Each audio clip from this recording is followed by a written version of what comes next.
2 minutes to go. Dave Villwock all by himself on the back straightaway. Nobody near him. Will he be battling for the inside as he usually does when he really wouldn't have to? All he has to do is go out here and finish this heat. He wins the national championship. It puts him in the final. But being the boat racer he is, we see him coming through the infield now, jockeying for lane one. He comes out onto the front stretch in lane one, but there's a minute 30 to the start, and the boats on the back stretch, one of them has slowed way down, and it looks like that's Jay Michael, who plans on just plowing water around through the second turn and trying to take lane one away. He's got some kind of timing going on.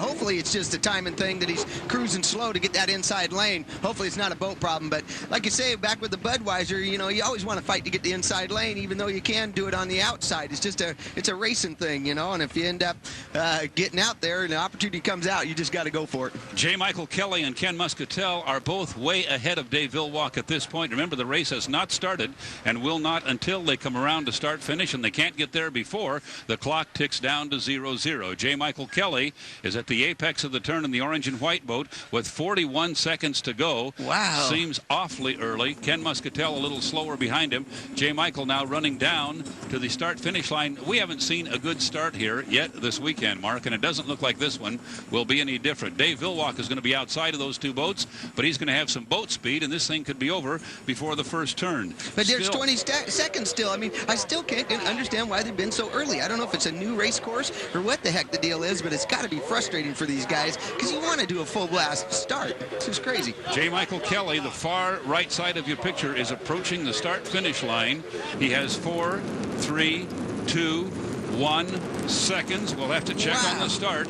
Well, they call it a good start. Apparently, he slowed down enough that he did not get over the line. Now he's ahead of Dave Villwock, and we could have a boat race here because Villwock has some catching up to do. He was back into second or so at the start, and into the first turn, it's the rookie, J. Michael, leading the potential national high point leader, Dave Villwock. We'll see how this shakes out. I say push him into the weeds. You know, that's a typical racer for you. You can't really do that, but great job for J. Michael. You know, that's a slow start getting up there, but that's how you get the inside sometimes, so great job. There is quite a difference in the boat speed and the handling of these two boats. J. Michael is in the newest boat in the fleet.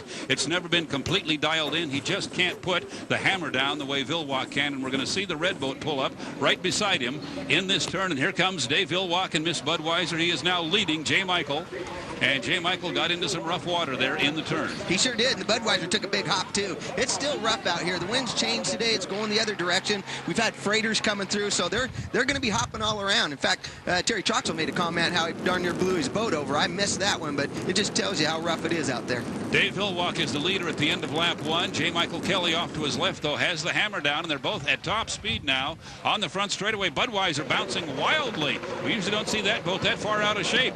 J. Michael's giving him a run here. They're side by side after 1 1/4 laps. Well, good job on J. Michael again. New guy, he's been driving smart, keeping hold of the boat. The boat is a little bit wild, but hey, you get in on the inside of the Budweiser like that, you're going to tend to want to go for it no matter what. Onto the backstretch now for the second time, and Villwock opening up about 2/3 of a rooster tail lead on the rookie. Probably can just drive his boat race now, Mark, and not worry too much about the boat behind him. The question is, though, once he gets the overlap, will he leave a lane in there? He certainly doesn't have to, but it's kind of the gentlemanly thing to do. It is, and Dave can be a gentleman sometimes, but a lot of times he's not. When he gets aggressive, he'll do whatever it takes. And at this point, like you say, with J. Michael out there in his boat, he'll probably give him room. I'm just been kind of wondering what's happened to Ken Muscatel. He was up there in the start, looked like he was going to be in good shape, but had a rough time with his boat. Muscatel 3/4 of a lap behind the two leaders now. Villwock is now on the inside. Kelly has gone to the outside, and they are crossing start-finish once again. Probably not seeing those 200-mile-per-hour speeds that we talk about, Mark. In these conditions, something in the 180 range should be plenty. Yeah, not anymore. We used to hit 200 easy, but since they put the fuel restrictions on and the N2 restrictions, it's helping keep the engines and the boats together. Whoa, J. Michael got up there a little high on that one.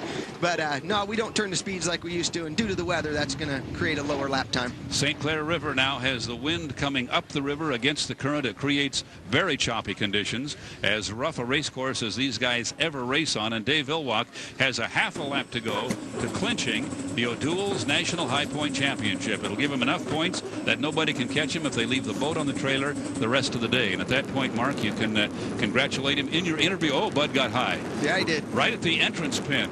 Wow. Turn 2 up there. There is a really rough spot. J. Michael Kelly is coming to it right now, and he got loose last time he came through there.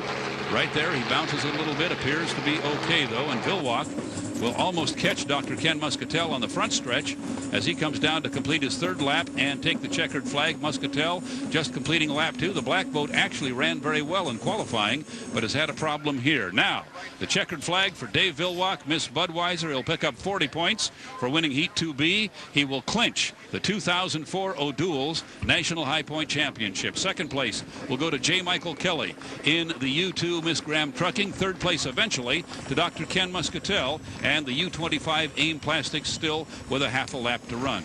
So Mark Evans goes down to the pit area of the 2004 National High Point Championship. Here's Mark with Dave Vilwalk and Joe Little.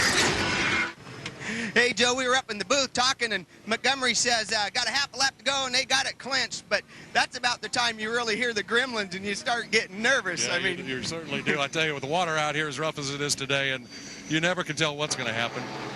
And I guess you just told me we won our 24th national champion for the points. That's great. And I tell you, the Budweiser team's got to be proud. Our next goal was to go on and finish the last race and win it. So Dave's done a great job, the boat crew. We've all held together 24. well, can't I give him a bad time? Said he telling me did a lousy job today? No, okay. I like to give Dave a bad time. Hey, we were just talking about maybe hearing the gremlins on that last lap. You had them covered, but boat running nice, and you feel good about it? Mostly I couldn't see where I was going. Why's that? It was so rough that I couldn't see where I was going from about a third of the way through the 2nd turn all the way to just about the start-finish line. Well, man, down there we saw the skid fin water go away. You looked like you took a couple good hops. You can't see anything. It's hard. It doesn't look like that from the outside, but there's enough water splashing over the windshield and the side that you've done it before. You can't see anything where you're going, even though it looks like from the outside you can. But hey, you can see the new championship. Congratulations on that, man. Thanks. Really. Thanks.